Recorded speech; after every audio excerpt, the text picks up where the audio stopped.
Department పాత రిజర్వేషన్ల మోడల్ని ఎన్నికలకు పోతున్నాయి. ఏం తమాషా చేస్తున్నారా?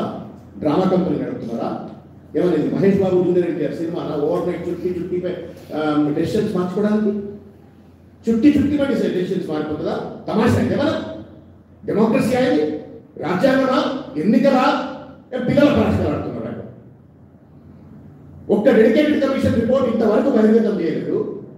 ఎక్స్పర్ట్ కమిటీ రిపోర్ట్ బహిర్గతం చేయలేదు. వర్కింగ్ గ్రూప్ రిపోర్ట్ బహిర్గతం చేయలేదు. దొంగలుగా దేశాలు పంచుకున్నట్టుగా మీరు 20 తారీఖు నాడు భూసాని వెంకటేశ్వరరావు రిపోర్ట్ ఇస్తారట 50% దాటద్దని. మొదలేమో టర్మ్స్ అండ్ రిఫరెన్స్ 50% దాటదని రిపోర్ట్ ఇవ్వాలి. ఇప్పుడే దాటద్దని రిపోర్ట్ ఇచ్చిందట.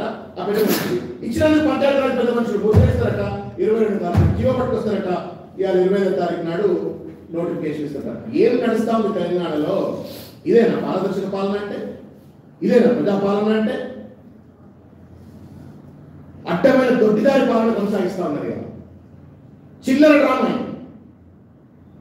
జూనియర్స్ ఏదో గెలిచిపోయినా కాబట్టి అదే డంకా వల్ల మేము ఏదో కూడా డ్రామాలు ఆడతామని చెప్పండి. డ్రామాలు ఆడుతున్నారా మీరు? కాన్స్టిట్యూషనాలిటీ లేదా? ప్రాసెస్ అండ్ ప్రొసీజర్ అడగలిసే లేదా? ఏం పద్ధతే లేవా? రీతి రివాజే లేవా?